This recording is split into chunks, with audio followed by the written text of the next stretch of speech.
Olá, querido amigo desse canal maravilhoso, tudo bem com você? Espero que você esteja bem, esteja pronto para falar de NFL. Antes de mais nada, não se esqueça, se inscreva no canal e se considere se tornar um membro do clube do canal, que tem muito conteúdo exclusivo. Mas vamos lá, eu quero falar hoje sobre o prêmio de defensor do ano, né? 5 candidatos ao prêmio de defensor do ano, e essa é uma aposta que você pode fazer lá na Sinobet, tá? É uma aposta que você pode fazer lá, já está disponível com as odds, e eu vou listar aqui os 5 principais candidatos e mais 2 zebras, né? Precisamos contextualizar, esse é um prêmio que nos últimos 10 anos teve um defensive back, né, como vencedor, foi o Stephon Gilmore, tá? Nos últimos 10 anos, só um defensive back. Nenhum linebacker venceu. E nós tivemos linebackers jogando em altíssimo nível nos últimos 10 anos. Esse prêmio foi dividido entre edges, os jogadores da ponta da linha, e o Aaron Donald, né?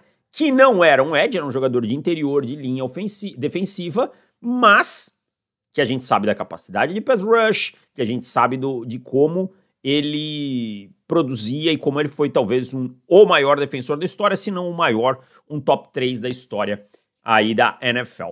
Então, os 5 principais candidatos, eles jogam na posição de edge, em especial com a aposentadoria do Aaron Donald. E depois eu trago no final aí mais 2 azarões nessa corrida pelo prêmio. Bom, vamos lá. Deixando claro que não tem uma ordem muito definida aqui, são 5 nomes os que mais brigam, tá, pelo prêmio. E eu vou começar com o Maxx Crosby, né, do Las Vegas Raiders. O Maxx Crosby, o Double X, um jogador muito intenso, um jogador muito forte. Que se os Raiders fossem um time que estivesse num patamar mais alto nos últimos anos, talvez ele tivesse um reconhecimento maior. É um jogador daqueles que produz constantemente, que tem um motor incessante. Foram 14 sacks e meio na temporada passada, 12,5 na anterior. É um jogador realmente dominante que tinha pouca ajuda lá em Las Vegas, essa é a verdade. E ainda assim consegue entregar muito, né? É um cara que a gente sabe que tem uma personalidade, ele é falastrão, ele fala muito durante o campo, quando mostra aqueles... quando eles estão microfonados, né? Aqueles lances lá, ele é um cara que acaba falando bastante, mas o Maxx Crosby, esse ano vai ter o Christian Wilkins no miolo da linha, o que pode lhe ajudar.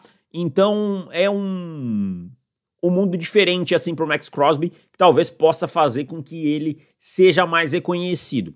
Segue como empecilho para mim os Raiders serem um time não tão expressivo, tá? Os Raiders não são candidatos a vencer o Super Bowl, a vencer a conferência, quiçá a divisão, tá? E isso, narrativas impactam, mas a gente não pode deixar de olhar para o Maxx Crosby, um cara aí que vem jogando nesse nível nos últimos 2 anos, tá? Não pode deixar de olhar para um cara que teve 27 sacks nos últimos 2 anos e achar que ele não briga pelo prêmio. O segundo nome dessa lista, TJ Watt, né? A estrela do Pittsburgh Steelers aí, o jogador que vai completar 30 anos nessa temporada, o vencedor do prêmio em 2021, né? O defensor do ano de 2021. TJ Watt é uma máquina de sacks, essa é a realidade.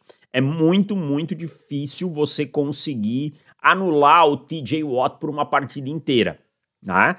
Ele é um jogador que usa muito bem as suas ferramentas físicas, tá? É um jogador que usa muito bem toda a sua extensão, toda a sua envergadura para conseguir sobrepujar os bloqueadores. É um cara que 19 sacks no ano passado, joga num time que o coloca em ótimas situações para produzir, porque os Steelers têm uma defesa muito diversificada, assim, né, que consegue mostrar muitas coisas. Ou seja, por mais que o Watt, obviamente, sofra dobras por ser o principal pass rusher do time, ele consegue estar em boas situações muitas vezes. E ele tem uma coisa que é muito impactante. Ele é um finalizador. É raro o TJ Watt botar a mão no quarterback e não colocá-lo no chão. Tem muitos jogadores que conseguem pressões, mas alguns não são tão finalizadores. O TJ Watt talvez ele tenha menos pressões, mas quando ele chega no quarterback, a jogada termina. E eu costumo dizer, pressão é ótimo, é o principal, é a primeira responsabilidade na jogada. Mas depois de um turnover só existe uma coisa pior para um ataque, um sack, tá?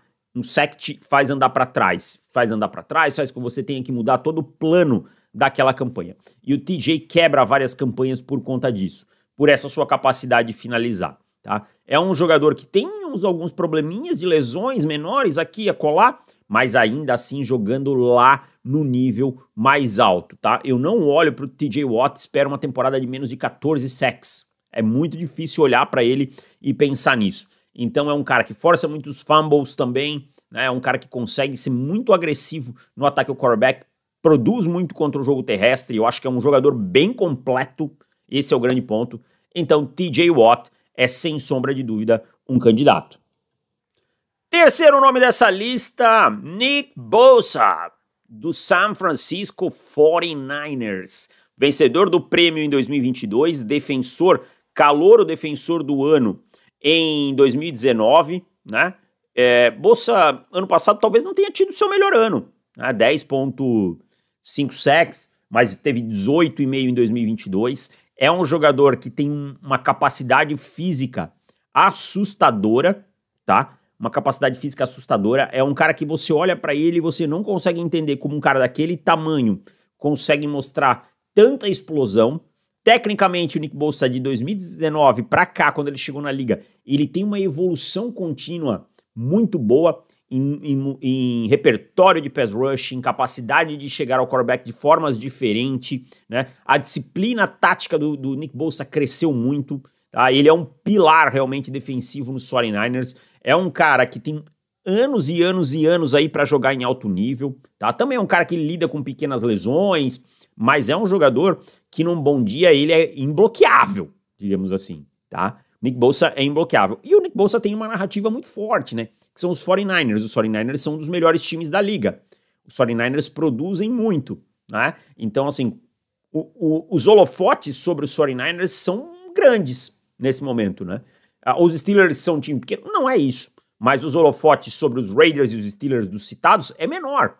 E essas coisas impactam, tá? Então, Bosa segue sempre sendo um candidato, um cara que joga num nível absurdo, tá? E se voltar à forma de 2022, é um dos principais nomes para brigar pelo prêmio. Quarto nome dessa lista fica para o vencedor do prêmio do ano passado, ele que eu acho que é talvez o defensor mais dominante da liga nesse momento, é o Myles Garrett do Cleveland Browns. Esse é o que a gente chama de o freak, né? A aberração atlética, aquele cara que é absurdamente... Eu acho que se o Myles Garrett jogasse qualquer esporte, ele seria bom em qualquer esporte, porque ele é absurdamente grande, absurdamente forte, eu vou repetir o termo, absurdamente atlético, e ele é um terror para qualquer quarterback, tá? São pelo menos 14 sacks em cada uma das últimas 3 temporadas. Quando ele encontrou lá no Cleveland Browns um pouco de suporte nessa linha defensiva, tendo alguém no outro lado, né, como ele teve ano passado, ele voou, tá? Ele voou. Tá? O Jim Schwartz ter chego para ser o coordenador fez uma diferença danada. O Jim Schwartz é um cara assim que gosta da agressividade, liberou a besta fera que o Myles Garrett tinha dentro dele, né? Você vê um repertório de pass rush absurdo, você vê quando ele tem que vencer no bull rush, empurrando o adversário para trás, ele consegue. Ele é um cara que domina e domina semana após semana, tá? E quando você tem um cara no nível do Myles Garrett, a defesa tem que se preocupar muito com ele, né? E aí deixa outros confrontos favoráveis, então ele também é uma isca muito grande, e ele é um cara que mesmo às vezes sendo dobrado, ele vai lá, produz, finaliza, entrega, e é um cara assustador. Não tem como olhar para uma lista e não colocar o Myles Garrett como um candidato ao prêmio de defensor do ano. E por fim, entre os favoritos, Micah Parsons, né? O favorito que ainda não venceu esse prêmio, está na liga desde 2021, ganhou o prêmio de defensor do ano de 2021. É um jogador que fez uma transição da posição de linebacker off-ball, né? Desse linebacker tradicional para a posição de edge. É um jogador muito menor que os demais, é um jogador que tem um biotipo diferente, mas que é assustador. O Myles Garrett é um cara que são 13 sacks em cada um dos seus anos na liga, e ele tem essa habilidade também de flexibilidade, né?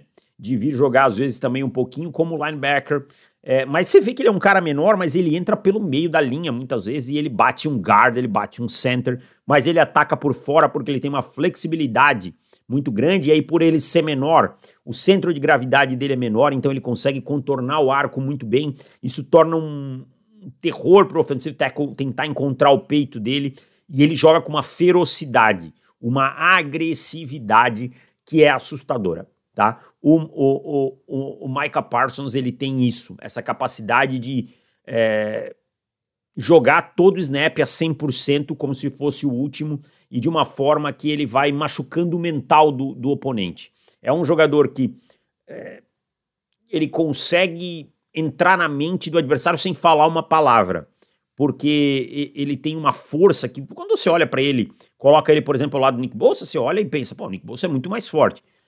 Mas são caras que você pode botar ali que estão parelhos, sabe? Você bota ele no lado de um offensive tackle que é muito grande, você pensa, não vai passar nunca, e você vê ele empurrando o offensive tackle para trás, tá? Então o Micah Parsons é o mais jovem dessa lista aqui, tá? É o cara que para mim ainda tem muitos e muitos e muitos anos também de altíssimo nível, é uma estrela na liga, né? Se tornou uma estrela no seu primeiro ano e tem tudo para brigar por esse prêmio já nessa temporada. E agora eu vou com dois azarões aqui. E o primeiro deles fala muito sobre aquela máxima, né, do rei morto, rei posto, né? É o Chris Jones, né? O Aaron Donald se aposentou? Ok. Para mim não tem nenhuma dúvida que o Chris Jones é o melhor jogador de miolo de linha defensiva da liga. É o mais impactante, o que faz as jogadas, o cara que faz coisas decisivas. São 25 sacks nos 2 últimos anos, tá? É o principal jogador da linha defensiva do Kansas City Chiefs, é para mim o principal jogador da defesa do Kansas City Chiefs. Eu acho que sem ele, tirando obviamente o Patrick Mahomes, os Chiefs perdem muito em termos de sistema, porque ele cria muitas coisas, ele cria muitas dobras, né, que deixam os linebackers transitar, e ainda assim ele é um cara produtivo em termos de números. O Chris Jones, para quem não lembra, ele fez as 2 jogadas mais importantes dos Chiefs, mais importantes defensivamente dos Chiefs nos playoffs. A pressão no Josh Allen naquele passe incompleto no final, e a pressão no Brock Purdy no overtime. Ah, mas o L errou. Ele foi lá e fez a pressão. O trabalho dele é fazer a pressão. Então, assim, o Chris Jones não teve uma super temporada regular em 2023, mas é o tipo de jogador que consegue elevar o seu patamar de um ano para o outro. 2022 foram 15 sacks, tá? E era sempre muito difícil você colocar o Chris Jones na briga, sendo que ele não era o top da sua posição. Apesar de eu achar que em 2022 ele foi muito melhor que o Aaron Donald, tá? Mas essa sombra do Aaron Donald sempre atrapalhou o Chris Jones. Então fiquem de olho que o Chris Jones é um cara que sempre pode estar nessa briga. E para fechar, mais um azarão, né? O calouro defensivo do ano de 2022, All-Pro nos seus 2 anos na liga, Ahmad Sauce Gardner, né? Ahmad Sauce Gardner dos Jets. Para mim, o melhor cornerback da liga, um cara que joga ali no mano a mano contra qualquer um. Eles jogam muito em zone, mas é um sistema que tem regras que viram mano a mano dependendo do que está acontecendo. E ele, no mano a mano, em zone, ele tá sempre fazendo a jogada. Ele é um cara que ele tem um tempo de reação muito bom, né? Ou seja, ele entendeu o que aconteceu e ele vai lá e toma essa reação muito forte, tá? Ele é um cara que produz muito rápido. Ele é um cara que consegue se antecipar muito ao que a defesa está fazendo. O que pesa um pouco contra ele são poucos números como interceptações, isso acaba pesando, mas a gente vai ver um Jets ainda mais forte defensivamente, né? Tão forte quanto defensivamente, tá? Mas a expectativa é de que com um ataque muito mais produtivo que nos seus 2 anos. Isso pode levar os Jets a um outro holofote, e isso pode fazer com que o Sauce Gardner apareça para pessoas por quem ele passa desapercebido hoje. O hype do Sauce Gardner pode crescer ainda mais. E o hype, a narrativa, ela conta muito. E bola ele tem para ser o melhor defensor da liga. É isso então, minha gente. Muito obrigado a todos vocês. Espero que vocês tenham gostado. Voltamos em breve. Valeu e tchau!